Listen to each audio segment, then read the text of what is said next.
Hello and welcome everyone to today's podcast, the HealStrong podcast from Narcissistic Abuse, where we're going to talk about parenting with a narcissist.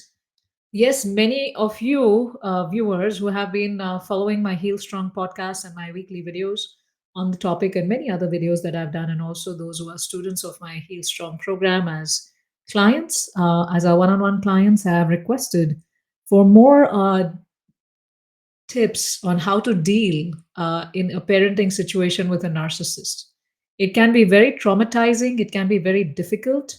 And here I am going to be making a few videos to support you in that part of your journey.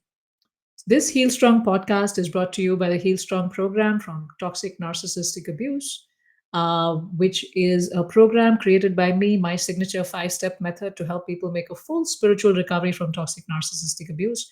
Details around that are there in the description below. Yes. And as some of you who are in this situation and you find yourself parenting alongside a narcissistic husband, wife, partner, or co parenting with an ex, what you're constantly worried about is your children and how the narcissistic parent can be extremely traumatizing towards your children.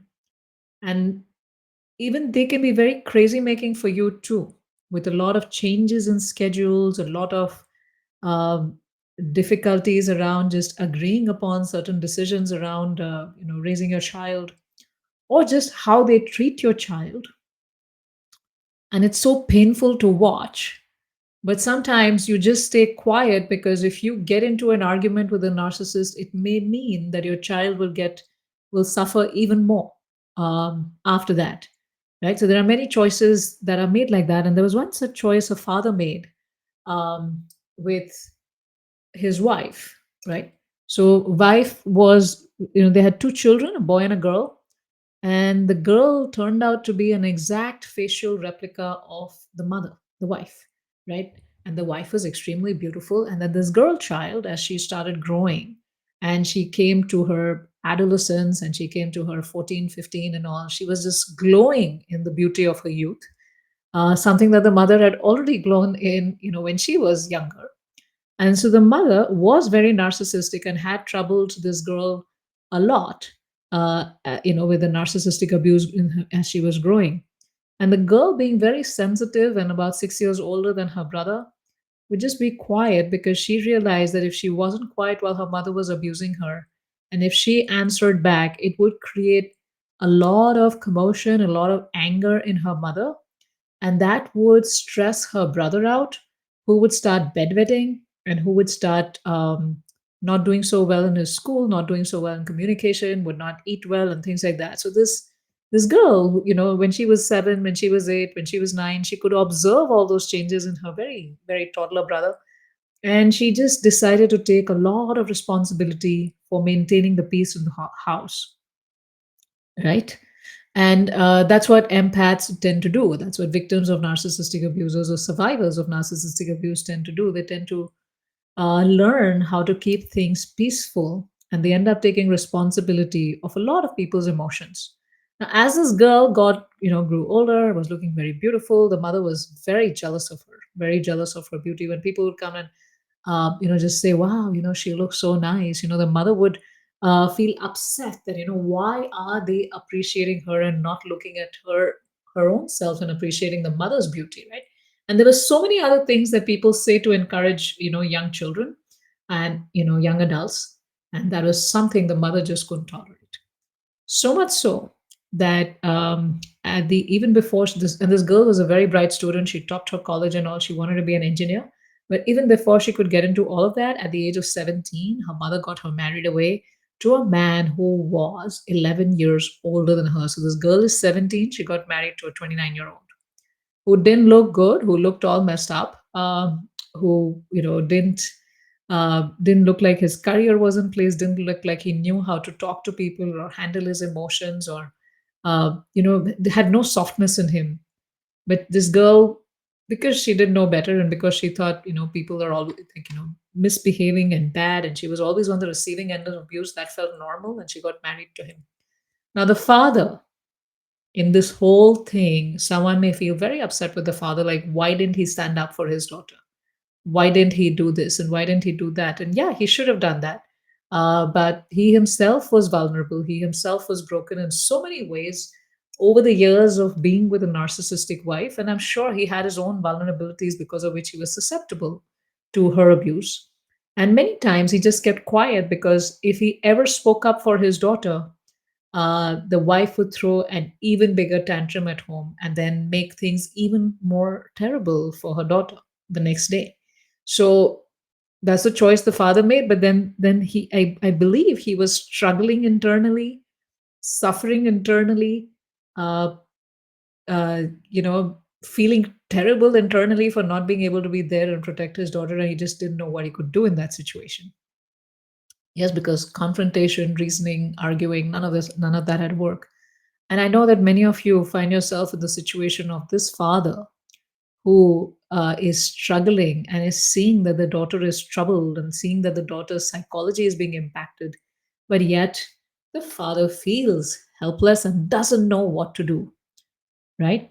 And as you're raising your child with a narcissistic partner, you see your child is going through a lot of confusion.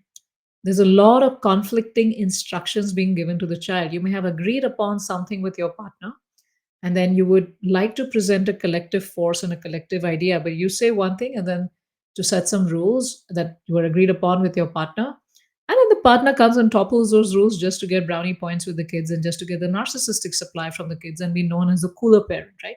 Sometimes the child is scolded for no fault of theirs, absolutely no fault of theirs, and many times it's just because maybe the child spoke the truth, or the child was just not good supply for the parent. The child, the parent didn't feel like good about it. Like once the child drew his father or his mother's portrait, like a side view when she was sitting, and then in he, instead of making her upright, he drew her a little bit bent.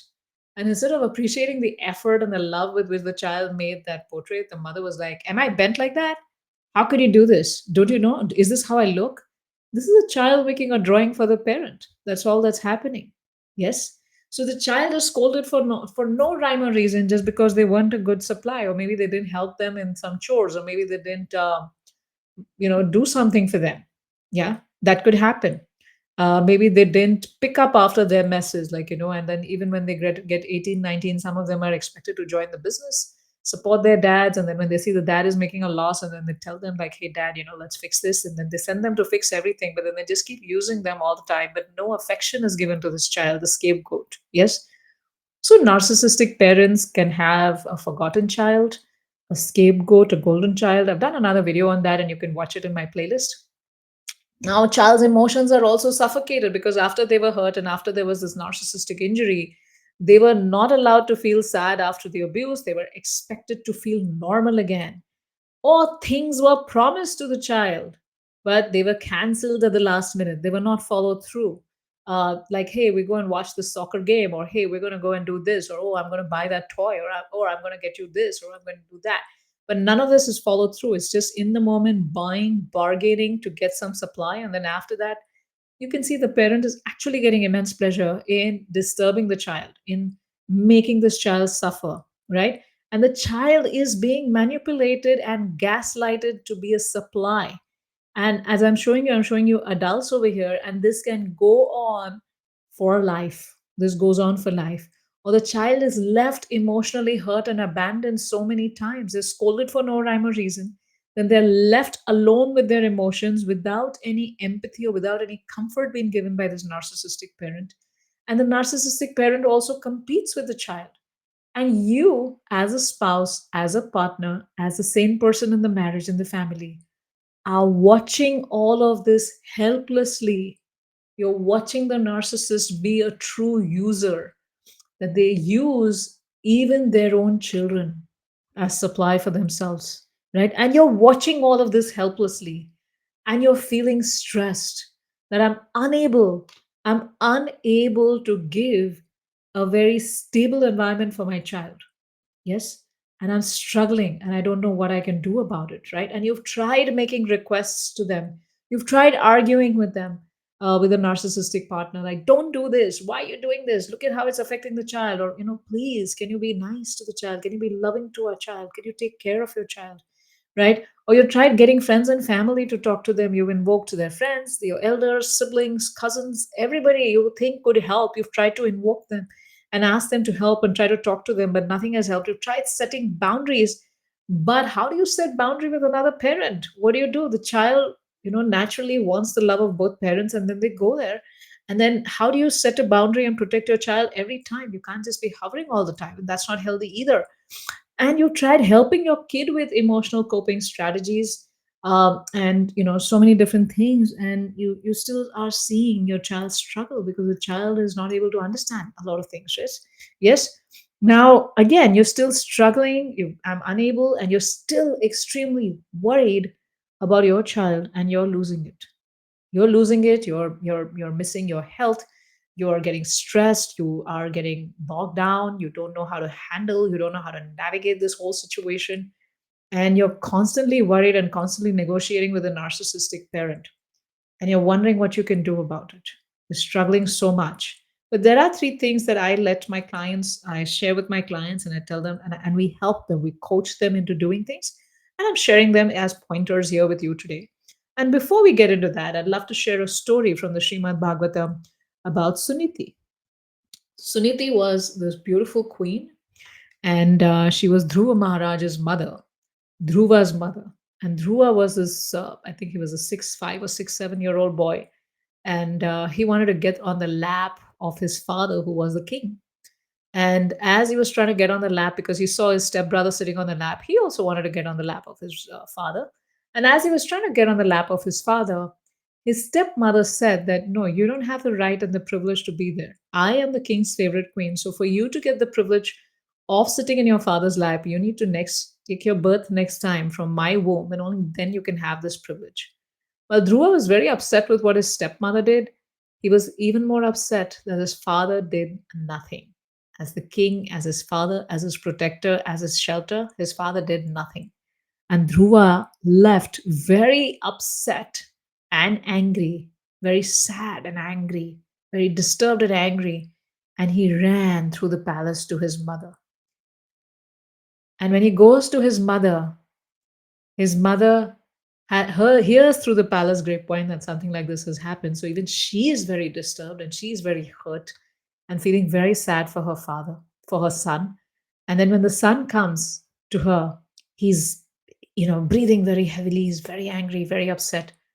And she sits him down and she calms him down, and she uh, caresses him, physically gives him some, helps him calm down, pats him, gets him some water probably.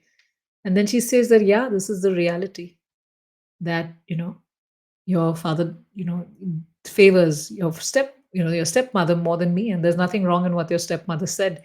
If you want to get that position, then, the stepmother mother also said, pray to God so that you can get that position. But before she says all that to the child, she's able to be a very solid, a very calming presence to her son. Now, you may not agree with everything that she's saying, because Suniti, this is a culture we're talking about many, many thousands of years ago, and this is a culture we're talking about which is very spiritually elevated and advanced. And Suniti is very spiritually elevated and advanced, right? So, but we can learn from how she is solid in spite of being disturbed.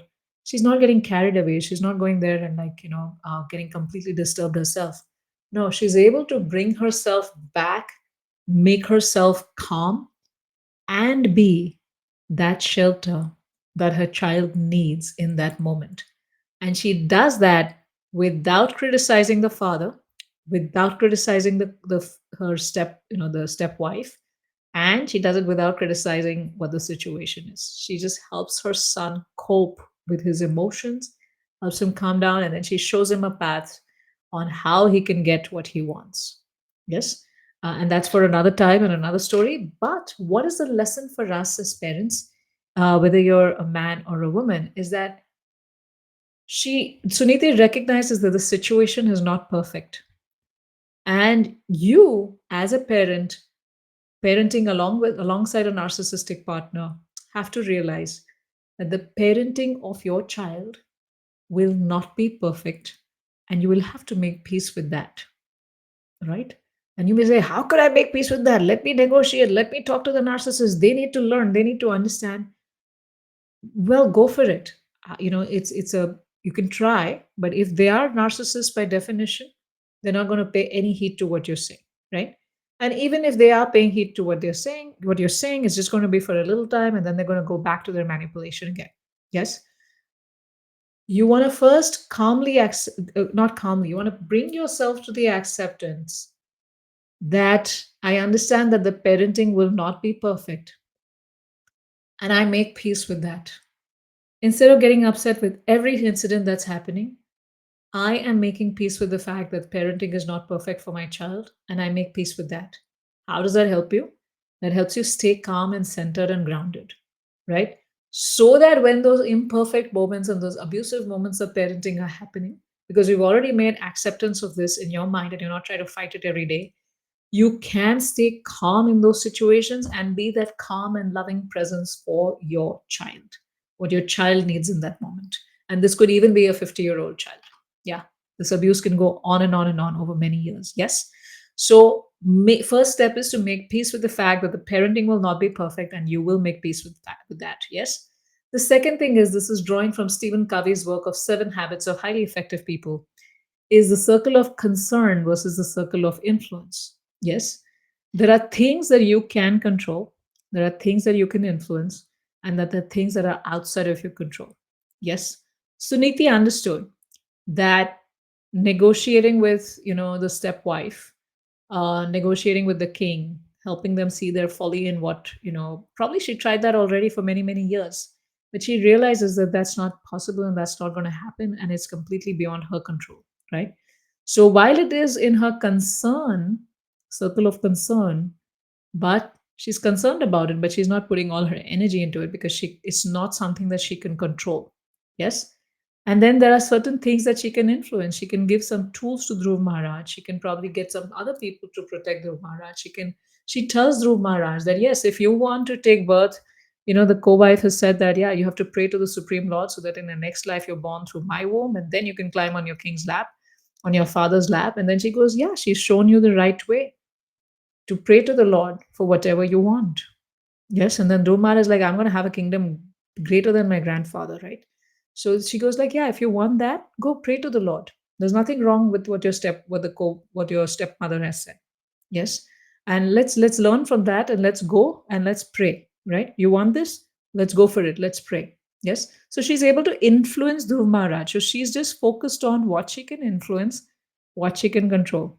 Yes. She's not trying to get into areas where she can't control and she can't do things. So there will be times when your children are with your partner alone, and you're stressed out, you're scared, you're wondering what you can do about it, you're like wondering, oh my god, I don't know what my child's going through and all that, right? Those are things outside of your control. Yes, unless they're physically abusive and they're harmful to the children, then you gotta, call the police and, do whatever you need to do around that. I'm not talking about those cases here, right? They may say a nasty word, they may manipulate them, they may gaslight them, they may do all of that, but that's beyond your control. What's in your control is you managing your own self and your own emotions, and influencing your child and helping them, not influencing them against the parent, because that would be detrimental to the child's development, but to help the child learn how to manage their own emotions, be there for themselves, and help the child also gradually build them up in a certain way where they can be self partnered in themselves, right? And the third thing that you need to do, sorry for the numbering mismatch there, the third thing that you need to do is to stop the catastrophization or disasterization. Yes, this is a psychological term. Usually, when something happens, our reaction could be at a 20, but we treat everything as a major, major disaster. Yes. And because there's so much content out there on emotions and feelings and child abuse and inner child, and what happens when children grow up and things like that, we start disasterizing everything at 100. right? And that the reaction at 100 is as if like when a volcano comes in and burns your house, or when there's a fire that burns your entire house and you lose everything. That would be a reaction at 100. But everything that happens around us, we tend to react at 100. And that can be extremely disturbing for us, right? So we got to learn how to dial down our reaction and not tell ourselves that this is the end of the world, this has happened. What you need to change is the inner dialogue inside is that, okay, whatever happens, I can handle it. I'll handle it when it happens, right? So we're too scared of events that will happen in the future, or we're too disturbed about, oh my God, this is happening, that is happening, and all of that, right? Fine, whatever will happen, it's not the end of the world, and I know how to take care of myself and my child. I'll manage it. Yes, and we have immense strength. So, this is the third point that you want to be thoughtful about. So, we talked about the parenting will not be perfect and you want to come to terms with it so that you can be there for your children and not get overly disturbed by what's happening. The second thing is to focus on things you can control, circle of control, and maybe circle of influence, but circle of concern is something that's beyond you. And the last is watch out for your own reactions and learn how to dial down your reactions and tell yourself, whatever happens to my child, I'll manage it, I'll fix it, I know how to take care of it. Yes, I'm solid inside. So the focus needs all when you do these three things, what helps you with is how can you be there as a loving parent, fully present for them when all of these things happen? And how can you be there as a loving person, fully present for yourself when all of these things happen? It helps you become self partnered and it helps you partner with your child, be a strong partner for your child, and be a very strong, calming influence on your child. So, as partner, parent for your child, and be a very calming influence for them, right? Like how Suniti was able to do. And as you know, the first step is for you to be able to be that calming influence for your child. You got to learn how to be calm yourself. Got to work on yourself. Yes. And as you know, in the aeroplanes, when you go, they say that first put the oxygen mask on yourself and then try to put it on the child. So many times I've seen uh, parents in narcissistic relationships raising children where they are so worried about the child and protecting the child and all, while they are also being very tired and very exhausted and vulnerable because of being in that relationship for so many years. The parent themselves have lost their sense of bearing, their loss of strength, confidence, all of those things, and they're tired, exhausted, and vulnerable too, right? And they're manipulated, they're gaslighted, trauma bonded, low confidence, low self worth. We're hurt for so many years of abuse. We're angry for what's happening. We're frustrated. We're confused and more. And what that more is, we're wounded. We're not operating at our optimum potential where we can handle all of these things and be a solid presence in our life. We are wounded too. Suniti was wounded, was hurt, but she was able to come back and be self-partnered in herself, right? But are we? Have we overcome all this hurt and abuse and the manipulation and the gaslighting? Have we learned how to set boundaries for our own self? Have we? Are we still hooked by the narcissist, or are we able to see them clearly for who they are? Are we still emotionally vulnerable to them? Yes, these are things for you to think about because if you are in those situations, it becomes extremely difficult to be there for your children also. Yes. And over a period of time, one starts falling apart, affects your health, your career, your parenting, everything, you start falling apart. And both, whether it's the mother who's in a toxic relationship with the narcissistic husband, or a father who's in a toxic relationship with a narcissistic wife, and I get both clients coming to us, both need healing and recovery for the years and years of abuse that you have gone through, the years and years of torture that you have gone through. Yes, because then when you're healed and whole, you can be there for your children, right? And therefore I have created this 5-step heal strong method, which helps you make a complete recovery from toxic narcissistic abuse. It takes away the guesswork, takes away the confusion. You get a proven 5-step clear journey to a full recovery from toxic narcissistic abuse. And it's a 5-step process. Like a lot of times when you go to a therapist or you're reading a self help book or you're even watching these videos, right? A lot of the work is done at the level of the mind. We're trying to help you see things differently and change your thoughts.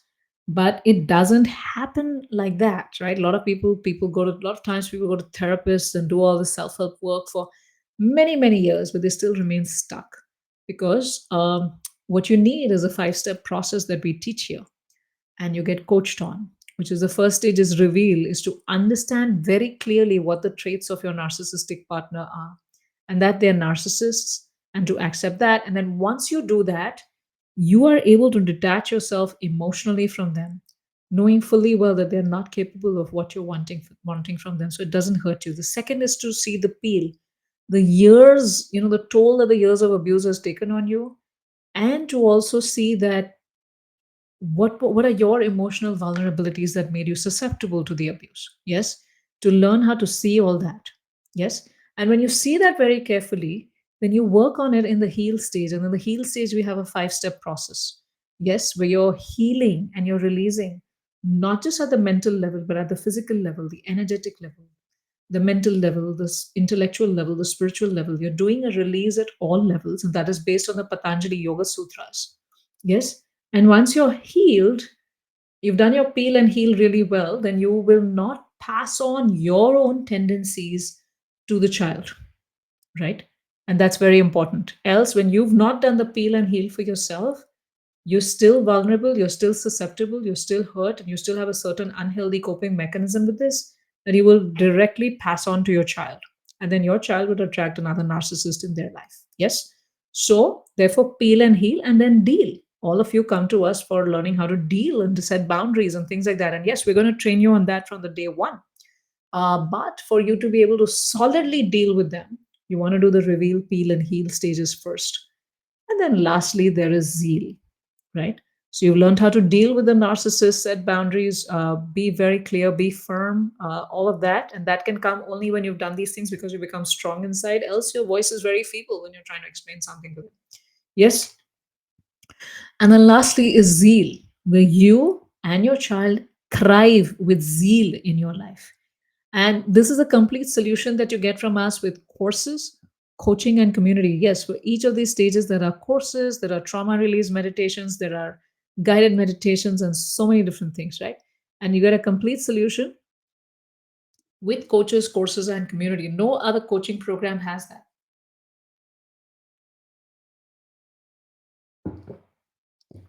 And you want to become healed and whole to be the loving home your child needs, just like Suniti was for Dhruva.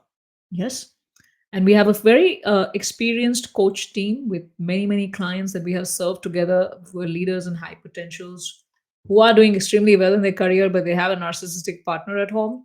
Yeah, we've helped so many of them work on that and come out thriving. And a side effect is that they've also started growing even faster in their careers. They were already high potentials and then or high performers, and then as soon as they came to the program and they healed so many parts of themselves, so much energy that was going in, dealing with a narcissist is back to them. And we have this really fantastic team that follows the HealStrong method, the five-step method in coaching. We have Poonam Batraji from New York and Sangeeta ji from Kansas along with me. So they are trained and they follow the five-step HealStrong method. Plus, they're very experienced. Plus, they've coached many people, and I coach too. So we've got your back, right? And imagine how different your child's life will be when you show up with strength for them, right? When you show up as a very solid presence in their life, a predictable presence in their life compared to the narcissistic parent. Imagine what a beautiful influence that would be on your children, right? So, why should you go through the same cycle like others? A lot of people go and come to a complete break point before which then they feel trying on their own, and then they break because that's what narcissistic abuse does to you. It drains you completely, and then they come to us, and then it takes us longer for us, and there's a lot of damage already done in their life and to their children. But why do you want to follow that cycle? Join us before it's too late and learn how to parent by being fully present with your child. So your choice is to follow the same pattern of dealing with all of those situations, or to strengthen yourself and your parenting. We have Sangeeta ji and Poonam ji have been wonderful parents too. Well, I'm not a parent, but I've coached so many adults to understand what parenting needs to be in their childhood, should have been in their childhood, so that they wouldn't have these effects now. So that's my expertise. Yes. So you could join us. And if you're ready for the next step, Enroll today for one-on-one coaching with us. And I'm also putting up the QR codes out here so that you could scan. So this is the one-on-one coaching with us. And here we also have it over here. So you could go to namitapurohit.com/coaching, and you could select talks, because there are three coaching tracks over there. So you could select the coaching track for Heal Strong from Toxic Abuse. And if you get this QR code, uh, which I'm flashing on the video, that's going to take you directly to that link. And it's also there in the descriptions below.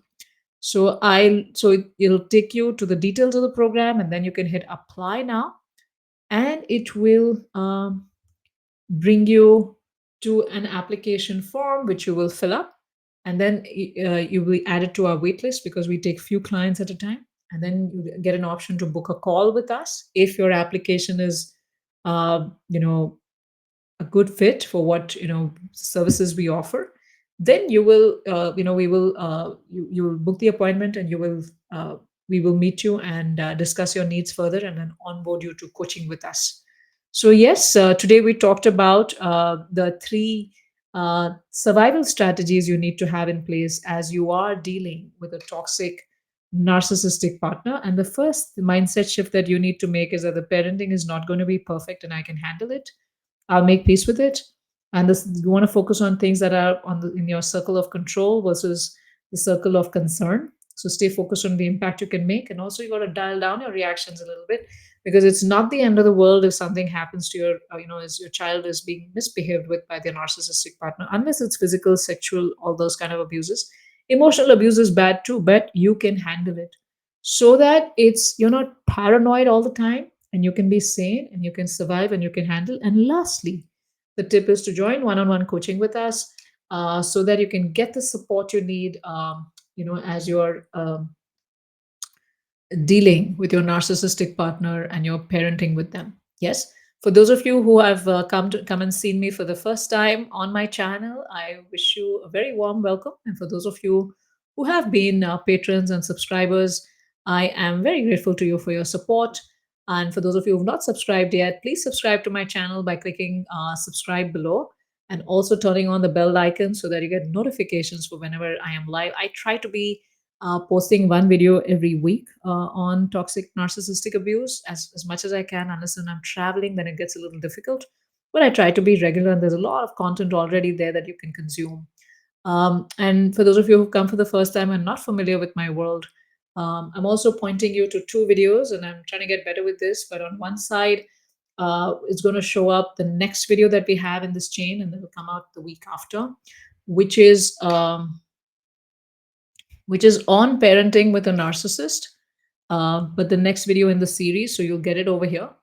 And you'll also get the link to the playlist on parenting with a narcissist. And because I'm going to talk about neurodivergent children week after week, I'm going to talk about how to, stop the generational trauma from carrying forward, how to protect your children from never ever marrying a narcissist again, and how to, and if the child is being constantly pit against you and you're being criticized by the narcissistic parent, then how do you handle that? So many videos are coming. So the playlist for toxic narcissistic abuse, parenting with a toxic narcissistic person is here.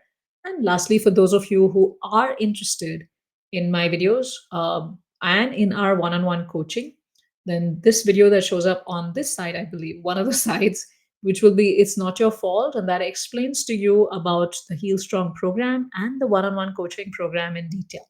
Yes, so take advantage, and I look forward to serving you next time. See you, and bye-bye.